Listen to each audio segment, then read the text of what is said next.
On March 18, 1922, Grace Fryer sat at her desk carefully painting watch dials with a dangerously radioactive substance, radium. Following a known technique, she brought the brush to her lips, giving it a fine point for precision. A job of prestige, they had said, a gateway to a radiant future. Yet, as the hours ticked by, an unsettling feeling gnawed at Grace. The glow of the radium seemed to cling to her skin, refusing to fade. Little did she know, with every stroke of her brush, she was sowing the seeds of a chilling fate that would reveal the morbid consequences of radium exposure. The Roaring Twenties, alive with energy. Jazz music filled the air, Model Ts zipped down the streets, and everyone felt hopeful about the future. This era brought new inventions, wealth, and freedoms. Big shifts were happening, but there's also a hidden story from this time that's often overlooked. Enter the US Radium Corporation, a beacon of modernity. They offered a job that many envied, painting watch dials with a substance that glowed in the dark, radium. To the world at the time, radium was a marvel, a testament to human ingenuity. It promised to revolutionize industries, medicine, and even everyday life. In the heart of this radium revolution were the women working at the factory, young, hopeful, eager to be part of something bigger than themselves. They took pride in their work, meticulously painting each dial, ensuring that every watch would shine brightly, even in the darkest hours. Little did they know, they too would glow.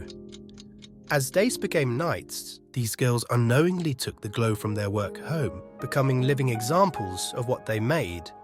And as the saying goes, not all that glitters is gold. Beneath the radiant facade of the Radium Girls' lives, a shadow was beginning to creep. One that would challenge the essence of the Roaring Twenties promise. The factory floor buzzed with activity.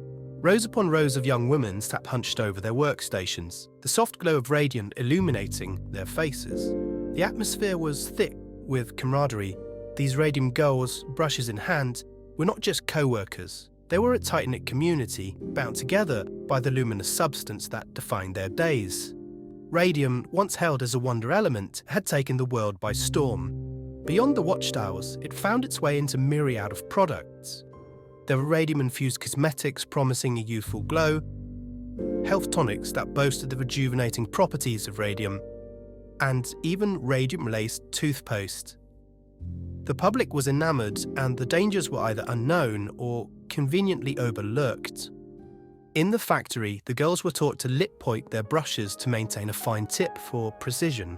This process involved placing the radium-coated brushes between their lips, unknowingly ingesting the radioactive substance multiple times a day. No gloves, no masks, just a promise that radium was harmless, even beneficial. Outside of their work hours, the Radium Girls became local celebrities. They painted their nails with radium, drew glowing lines on their dresses for evening dances, and even dabbed it behind their ears as a luminous perfume. Their radiant appearance at nighttime events became the talk of the town. But as the months rolled on, the initial excitement began to wane. Whispers of fatigue, persistent coughs, and unexplained aches echoed through the factory halls. The company's stance remained unyielding. They paraded so-called experts who stood by the health benefits of radium. It combats aging, they claimed. It revitalizes the body. But as the girls looked around, they began to piece together a chilling puzzle. The very element that had promised prosperity and progress was betraying them, and the glowing illusion was starting to shatter. Mild aches, initially dismissed as the result of a day's labor, became a common grievance. Fingers, once nimble and adept, started to stiffen, making the once familiar task of painting feel cumbersome. Whispers spread about an unshakable fatigue, a heaviness that clung to their limbs and clouded their minds. It began in the mouth. Mild gum irritations escalated into painful inflammations. Lydia, one of the workers, was among the first to raise an alarm when she discovered a loose tooth during her morning routine. Within days, 2 more followed suit. The sight of her once radiant smile, now marred by gaps, sent ripples of concern among her peers. Dental visits surged. Local dentists like Dr. Reynolds were baffled. Young women, barely in their 20s, presented with dental issues commonly seen in the elderly. Gums receded, exposing the roots of teeth that seemed to decay at an unprecedented rate. But the horror didn't end there. For some, like young Amelia, the jawbone began to show signs of necrosis. The bone, once sturdy, became brittle and fragile, breaking down and leading to grotesque disfigurements. The pain was excruciating. Eating became a challenge, with many resorting to soft foods or liquids. Conversations, once filled with laughter and song, were now punctuated by winces and grimaces.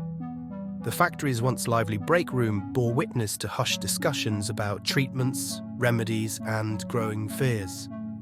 Elsie shared her concerns. She spoke of nights spent tossing and turning, her sleep disturbed by a throbbing pain in her wrists. Clara, a young mother, told of her own struggles. She spoke of her once robust appetite waning, replaced by a nauseating aversion to food. The once dismissed joint pains were now a shared reality, with many girls recounting the sharp, biting pain that seemed to radiate from their bones. Visits to the local physicians also became more frequent.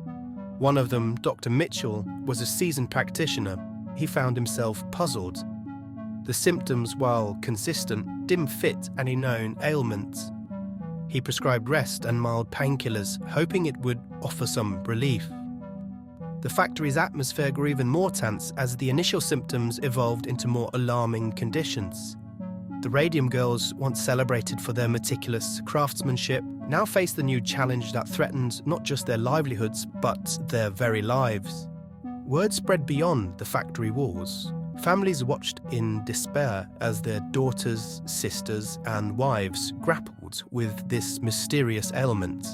The community, once proud of the factory that brought prosperity, now whispered about the curse of the Radium Girls. Beyond the visible horrors that manifested in their mouths and bones, the Radium Girls faced an even more insidious enemy, the silent internal assault of radium. Unseen but relentless, this radioactive element began its covert operation within the very marrow of their bones. Radium, once inside the body, was a master of deception. Mistaken for calcium by the body's biological processes, it was absorbed into the bones. There, it set up residence, particularly in high turnover areas like the spine and the pelvis.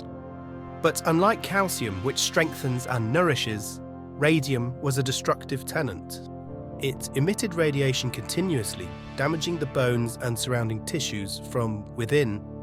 Sophia, a diligent worker known for her attention to detail, was among the first to notice a deep, persistent ache in her back.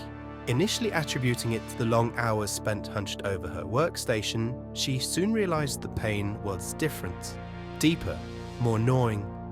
Others echoed similar complaints, describing a bone-deep pain that no salve or remedy could alleviate. But the skeletal system wasn't radium's only target.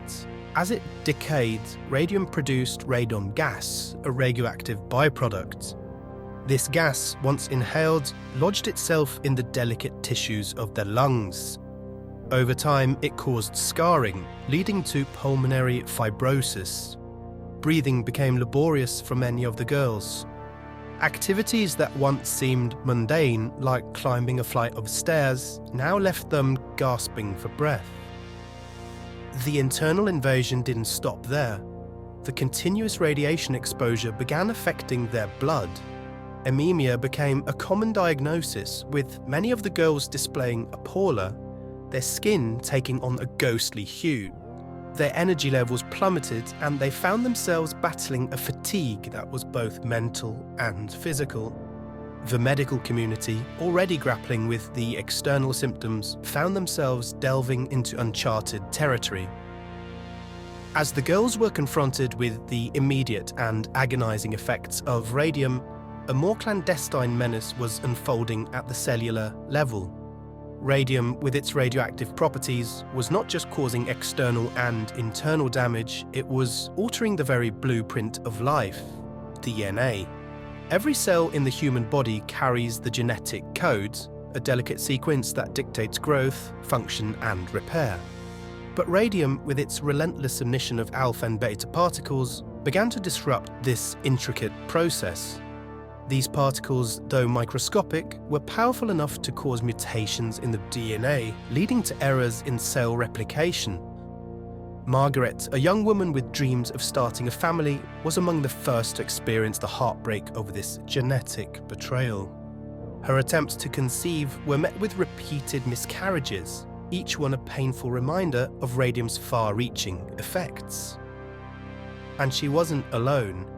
Whispers among the girls spoke of similar struggles, of dreams dashed and futures uncertain. Sarah, another doll painter, gave birth to a child with severe deformities, a direct consequence of her exposure to radium.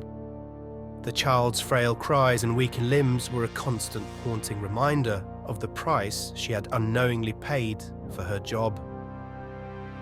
In hushed tones, the women would share stories of babies born too soon, or of those who didn't survive past their first breath. The hospital wards became all too familiar for many of these women as they watched their newborns struggle with health complications that no infant should ever have to endure. But it doesn't stop there.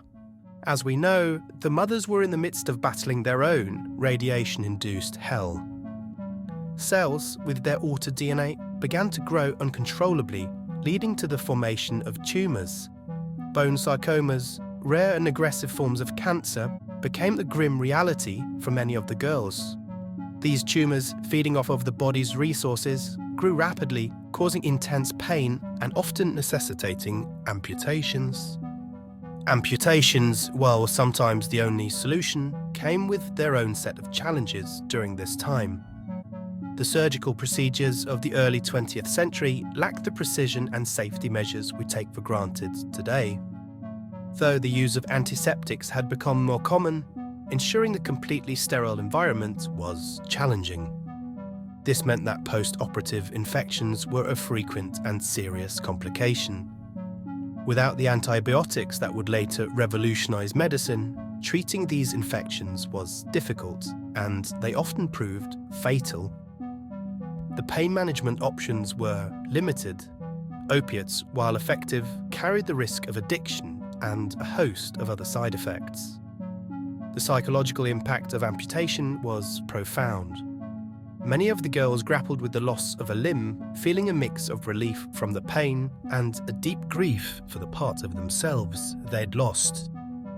In the unfolding narrative of the Radium Girls, another threat was the risk of internal organ damage, a consequence often overshadowed by the more visible afflictions. As we now know, once radium is ingested or inhaled, its destructive activity continues from the inside, venturing deeper to wage its war on the vital organs of the host.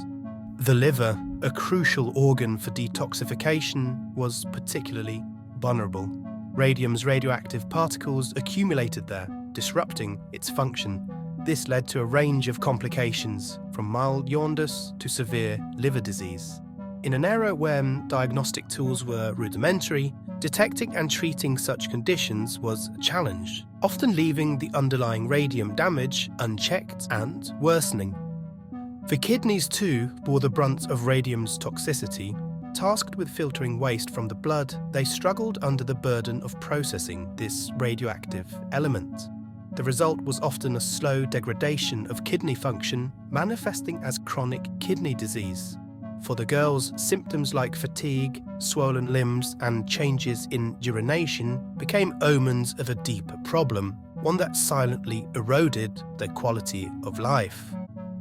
The spleen and the heart were not immune to radium's reach either. The spleen, essential to the immune system, became compromised, further increasing the girls' vulnerability to infections. The heart, subjected to the strain of circulating contaminated blood, faced an increased risk of cardiovascular disease. In a time when medical interventions for heart and spleen conditions were limited, these risks were particularly daunting.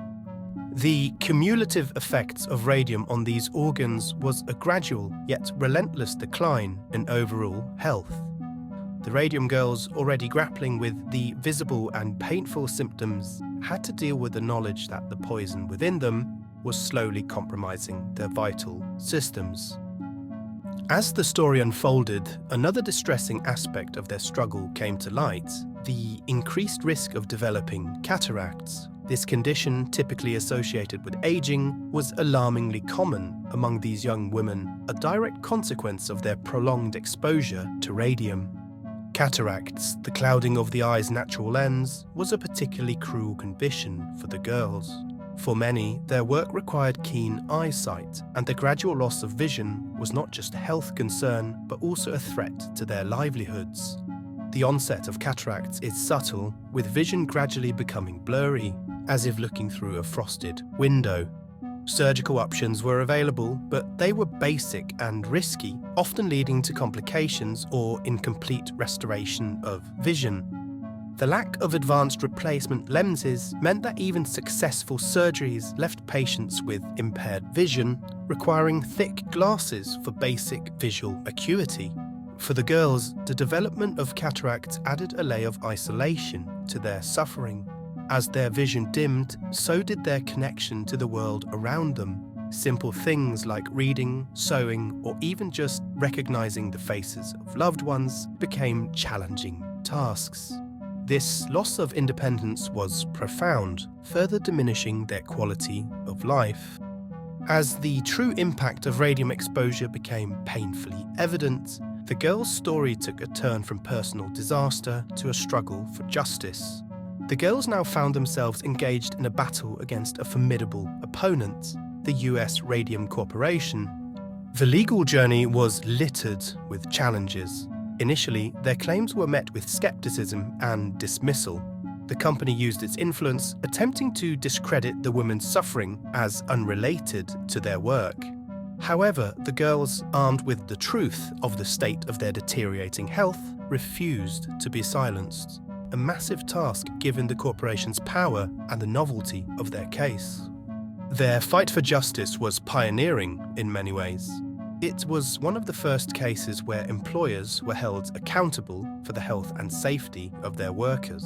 The legal battles were lengthy and marked by numerous setbacks. The company employed delay tactics, hoping the health of the women would deteriorate to the point where they could no longer pursue their case. Despite these obstacles, the girls persisted. Their case gradually gained public attention and sympathy. Journalists began to cover their story, shedding light on the dangers of radium and the company's behavior. This public support played a crucial role in their fight, putting pressure on the corporation and the legal system. The girls eventually won their case, and as the tale concludes, it becomes clear that their suffering was not in vain. The Radium Girls' personal battle will forever stand as a stark warning about the lethal dangers of radium exposure and the consequences of unchecked corporate greed.